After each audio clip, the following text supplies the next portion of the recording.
तो hello guys, welcome back to my channel. तो कैसे हो आप सभी लोग। तो आज हम एक्सप्लेन करने वाले हैं किंगडम ऑफ रूइंस का 5th एपिसोड। चलो तो फिर इसके एपिसोड को एक्सप्लेन करते हैं। तो एपिसोड 5 की शुरुआत में हम लोग एडोनिस को देखते हैं, जिसने अपने सारी मेमोरीज को उस फ्रूट के अंदर ट्रांसफर कर रहा था।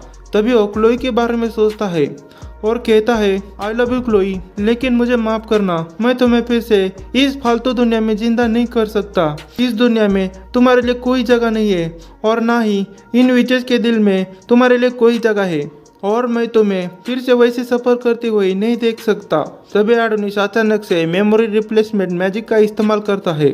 यह देखकर ऑफिलिया हैरान हो जाती है। वो कहती है, यह तुमने क्या कर दिया। पर हम देखते हैं कि उस फ्रूट के अंदर से दरोका बाहर आ जाती है। दरोका को देखकर सारी विचेस हैरान हो जाती है। तभी दरोका नीचे आते ही अपनी आंखें खोलती है तो एडोनिस को देखकर काफी ज्यादा हैरान हो जाती है। उसको कुछ भी समझ में नहीं आ रहा था कि वो यहाँ पर कैसे आ गई, लेकिन तभी उसका ध्यान अपने ऊपर जाता है। वो काफी ज्यादा शर्मा कर एडोनिस से दूर खिसक जाती है, क्योंकि उसके ऊपर कोई भी कपड़े नहीं थे। तभी एडोनिस उसके पास जाता है और उसे पहनने के लिए कपड़ा देता है। ऑफिलिया एडोनिस से कहती है, एडोनिस अब क्लोई का क्या होगा। हमने अपना पूरा मैजिक तुम्हें दे दिया ताकि तुम क्लोई को वापस ला पाओ, लेकिन तुमने हमारे साथ धोखा किया है। तुम ऐसा कैसा कर सकते हो। हमने तुम्हें उस जगह से बचाया है, तुम्हें हील किया है, लेकिन तुमने हम सभी को धोखा दिया है।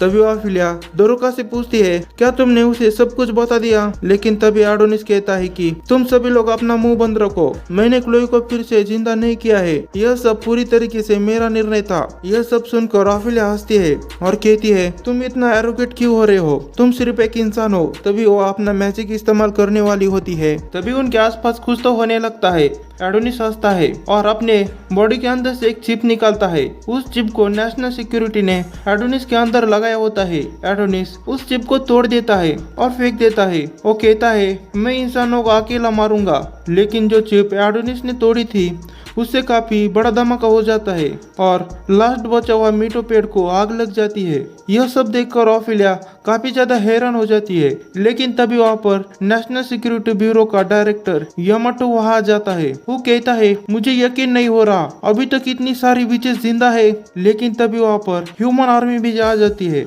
वो सभी लोग एडोनिस के अंदर लगा हुई चिप को ट्रैक करते हुए आए होते हैं। यामाटो कहता है, अब बस हुआ, मैं तुम्हें और इन सभी विचेस को खत्म कर दूंगा। इस पर एडोनिस कहता है, इतना गुस्सा क्यों हो रहे हो, तुम भूल गए हो क्या, मैंने ही तुम्हें यहाँ पर इनवाइट किया है। और दूसरी तरफ एक विच अपने वाटर मैजिक का इस्तेमाल करके मीटोपेड की आग बुझाने लगती है कि तभी पीछे से एक सोल्जर आकर उस विच का सिर बीच में से गाड़ देता है।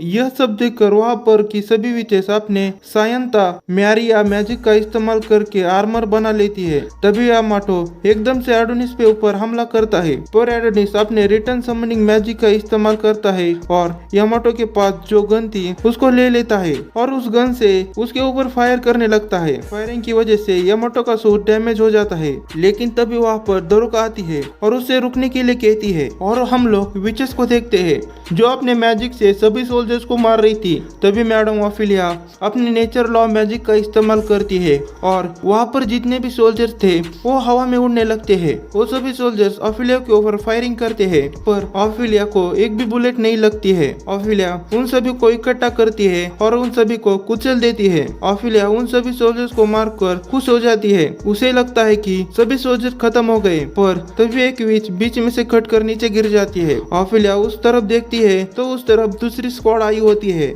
हम लोग देखते कि अर्थ से यह सब लड़ाई सभी साइंटिस्ट लाइव देख रहे थे।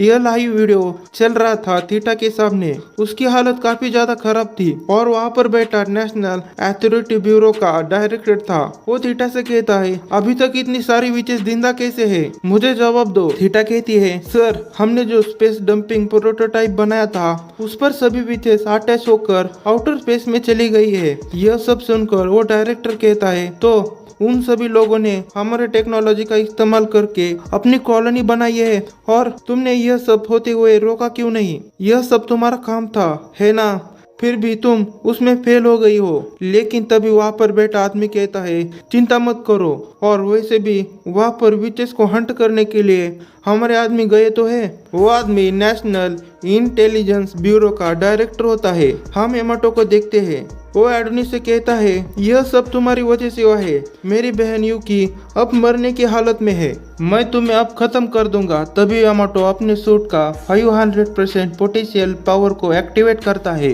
पर एडोनिस उसके ऊपर फायर करता है, लेकिन यामाटो उस बुलेट को डॉच करता है और एडोनिस के मुंह पर जोरदार पंच मार देता है। तभी यामाटो अपने पूरे पावर को इकट्ठा करने लगता है। वो अपना स्पेशल बैटल मूव यूज करता है। वो अपने एंटी विच लाई गिरो मुंह को एक्टिवेट कर देता है और अपने शॉट से हमला कर देता है, पर एडोनिस उसके हमले को डॉच कर लेता है। लेकिन वहाँ पर जितने भी विचेस थी वो सभी उस हमले की वजह से बीच में से कट जाती है और ऑफिलिया भी उस हमले को रोकने की कोशिश करती है, पर वो भी बीच में से कट जाती है। और हम लोग दरोका को देखते हैं, जो यह सब देखकर काफी ज्यादा हैरान हो जाती है, पर दरोका के मुंह से खून आने लगता है और वो भी बीच में से कट कर नीचे गिर जाती है। लेकिन हम लोग दरोका को देखते हैं, उसे कुछ भी नहीं हुआ था, क्योंकि याना ने उसके डुप्लीकेशन मैजिक से उसकी डेथ को कैंसिल किया होता है। पर याना उस हमले की वजह से बीच में से कट जाती है। इस हमले की वजह से अर्थ से कनेक्शन कट जाता है।